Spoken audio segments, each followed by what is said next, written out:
हाँ जी। नमस्कार भी सभी को। कैसे हो सारे? तो उम्मीद है सब स्वस्थ होगे, मस्त होगे। तो क्लासें नहीं आ रही थी भी पिछले कुछ दिनों से, कुछ दिक्कत चल रही थी भी, इस वजह से थोड़ा डिले हो रहा है नरेंद्र सर की क्लासों में भी और मेरी क्लासों में भी। ठीक है, कारण आपको मैंने बता ही दिया था।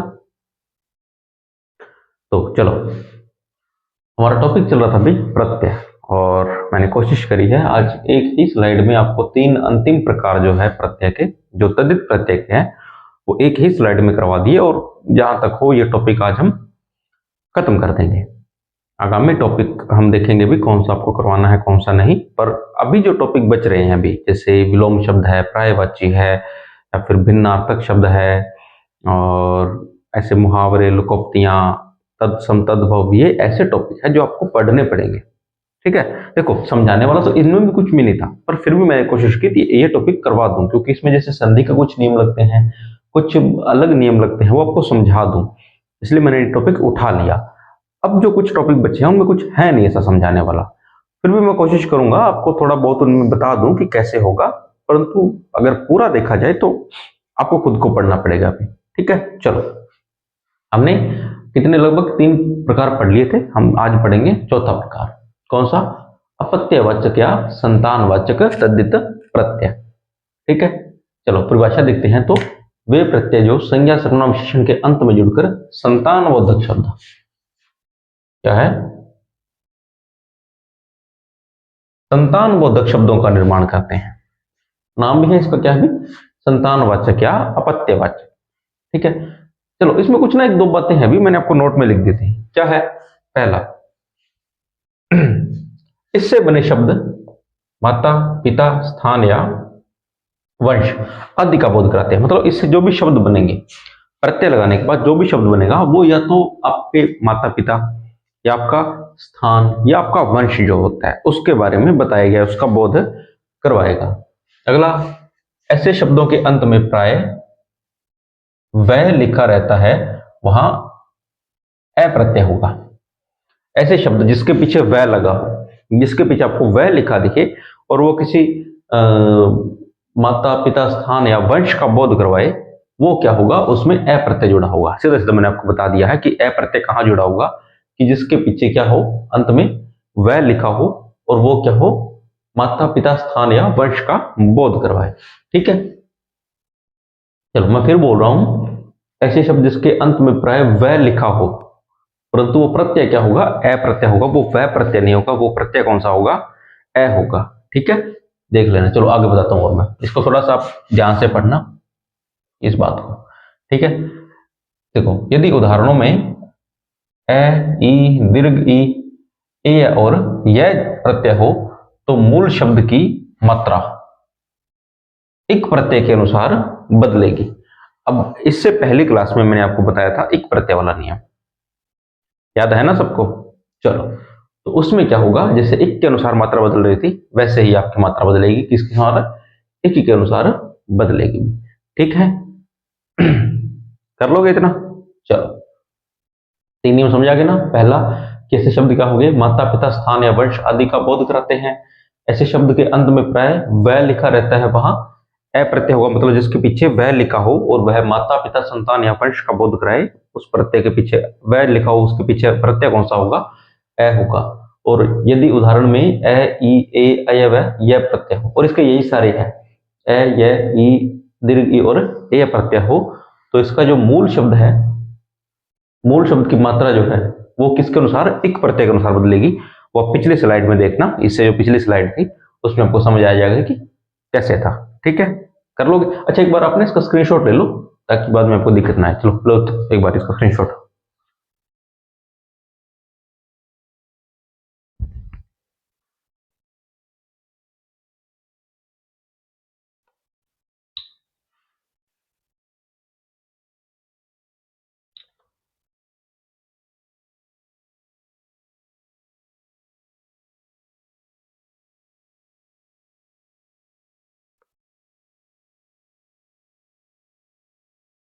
ले लिया स्क्रीनशॉट? चलो आगे करें। चलो अगला क्या है, अब करते हैं प्रत्यय। वही अपने प्रत्यय क्या है, ए, ये, ई, दीर्घ ई और ए। अब इसकी मात्रा किस अनुसार बदलेगी, तो इक के अनुसार। अच्छा, हमने ए के बारे में पढ़ा है कि ए प्रत्यय जहां जुड़ा होगा वहां अंतिम कौन सा होगा, वह होगा भी। ये देखो, मैं आपको पहले ही बता दिया, तो आप ये मत बोलना कि कैसे बदल रहे हैं, ठीक है। अब देखो, मनु, मनु का क्या बना, मानव। हम मानते हैं कि मनु जो है उनकी संतान जो है वो मानव है, ठीक है। रघु, रघु की संतान क्या होगी, राघव। रघु एक वंश है भी, रघु संतान और राघव उनका वंश है, ठीक है। कुरु, तो कौरव एक वंश हो गया, और दनु तो दानव। दनु की संतान, जैसे मनु की संतान थी वो मानव थी, और दनु की संतान थी वो दानव थी। अब ये बोध किसका करवा रहे हैं, या तो माता पिता या स्थान या वंश का बोध करवा रहे हैं, ठीक है। अगला है यह, किसमें जुड़ा, दिति में, तो दैत्य, ठीक है। दिति की संतान थी वो दैत्य हुई। अगला है ई, मरुत, वाल्मीक और दशरथ। मरुत की संतान मारुति, कौन थे, हनुमान जी। वाल्मीकि की संतान वाल्मीकि, और दशरथ की संतान दशरथी, ठीक है, कर लोगे। अगला है दीर्घ ई, पर्वत, विदेह और भागीरथ, तो पर्वत की संतान पार्वती। बोला जाता है कि पार्वती का जन्म पर्वत से हुआ था भी, ठीक है। अगला वैदेही, विदेह के वैदेही और भागीरथ की संतान भागीरथी, कर लोगे। चलो अगला है एय, गंगा, कुंती और अंजनी, तो गांगेय, कौंतेय और आंजनेय, ये इनकी संतानों के हम नाम ले सकते हैं भी। समझ आया कि इनसे, इनके बदलने के हिसाब से इनका प्रथम वर्ण देखो बदल रहा है। ए की मात्रा आ में बदल गई, ई की मात्रा ए में बदल गई, यहाँ पर ए की मात्रा फिर से आ में बदली, यहाँ पर भी ए की मात्रा आ में बदली। बाकी तो सारे चलो ए वाली आ में बदल रहे, पर फिर भी मैं आपको बता रहा हूँ।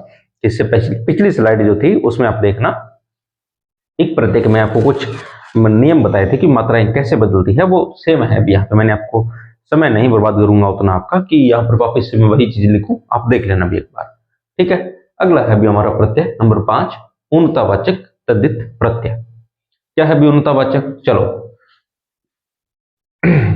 वे प्रत्यय जो संज्ञा, सर्वनाम, विशेषण शब्दों के अंत में जुड़कर लघुता सूचक, लघु मतलब छोटा, लघु मतलब छोटा, तो एक छोटे रूप का, छोटे रूप में जो शब्दों का निर्माण करें, ठीक है। छोटे शब्द जैसे कैसे होगा, जैसे हमने जोड़ा ईया, ईया प्रत्यय किसमें जोड़ा, खाट, चोटी, बेटी। खाट के साथ जोड़ा तो खटिया, चोटी के साथ जोड़ा तो चुटिया, बेटी के साथ जोड़ा तो बेटिया। छोटा ही होता है ना, एक हम बोलते हैं कि हमारी बेटी है, और एक छोटा रूप उसको छोटा हो तो बिटिया है, चोटी बड़ी, चुटिया छोटी होगी। चलो अगला देखो इक, इका, तो पत्र, कली, लता, तो पत्र का पत्रिका, कली का कलिका, और लता का लतिका, ये हो गए छोटे रूप। अगला इड़ी, तो पंख और आंत। बड़ा हम बोल दे कि पंख बड़ा है, छोटा रूप पंखुड़ी। आंत बड़ा रूप है, छोटा रूप अतड़ी। कर लोगे, आसान है। चलो आगे है ली, ढप, टिका, सूत, तो ढपली, टीकली और सूतली, ठीक है। अगला है सा, अच्छा और खाली, तो एक आसान है, इसमें तो कुछ भी नहीं, अच्छा सा, खाली सा, ठीक है। ओला, सांप, खाट, तो सपोला और खटोला। बड़ा उसको हम बोलते हैं कि सांप है ये, और छोटा रूप उसको बोलते हैं सपोला था भी, ये तो गांव में अक्सर आपने सुना होगा, सपोला निकला था भी, ठीक है। अगला है की, ढोल, बड़ा रूप होता है, छोटा रूप क्या होता है भी, ढोल की, सबको पता है। अगला है दीर्घ ई, तो कुआं, टोकरा और नाला, बड़े रूप है। छोटा करेंगे तो कुआं का हो गया कुई, टोकरा का टोकरी, और नाला का नाली, ये छोटे रूप हो गए। अगला री, कोठा और छाता, क्या बनाएंगे, कोठरी और छतरी, छोटा रूप। अगला है आ, लालू और छोटा रूप, हम किसी बच्चे को बोल दें कि किसी बच्चे का नाम है लालू, उसका छोटे रूप में क्या बोलेंगे, ललुआ, ठीक है। यहां तक हो गया। चलो एक बार इसका ले लो आप स्क्रीनशॉट, लो स्क्रीनशॉट लो।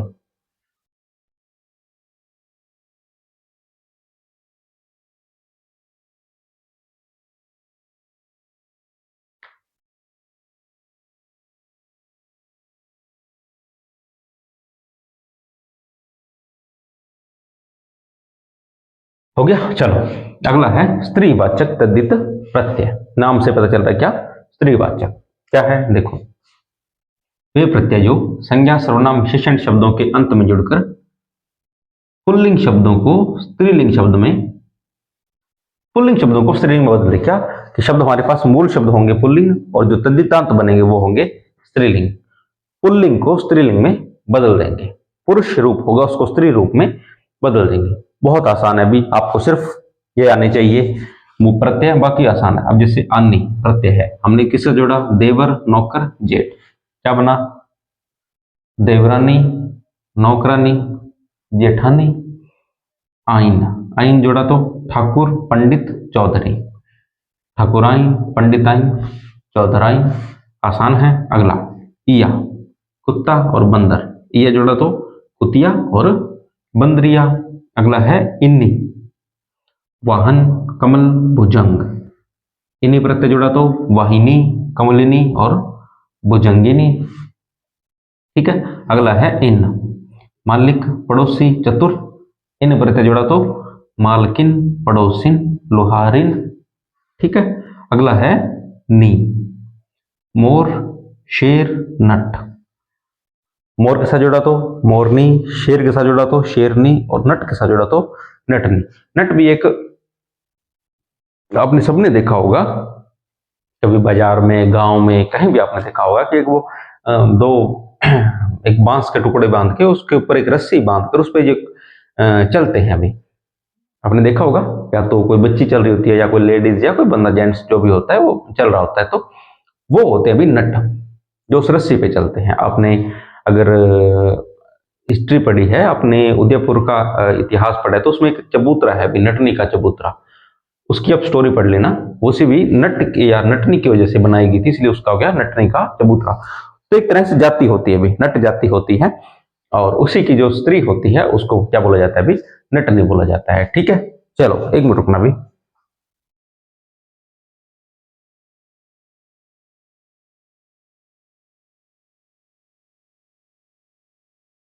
चलो अगला है दीर्घ ई, तो देव और चाचा, तो देवी और चाची। और अंतिम है आ, तो अनुज प्रिय शिष्य। अनुज होता है भी छोटा भाई, तो छोटी बहन अनुजा, प्रिय का प्रिया और शिष्य का शिष्या। ये आपने सबने पढ़ा होगा अभी। आप जब लिखते हो, अर्जी लिखते हो, तो सेवा में शुरू करके अंत में लिखते हो ना आपका आज्ञाकारी, तो अगर लड़की है तो शिष्या, लड़का है तो शिष्य, तो वहीं शिष्य से शिष्या, प्रत्यय से जोड़ा आ। ठीक है। तो ये हो गए हमारे प्रत्यय पूरे। तो एक बार आप इसका जिसने स्क्रीनशॉट ले ही लिया है वो एक बार स्क्रीनशॉट और ले लो।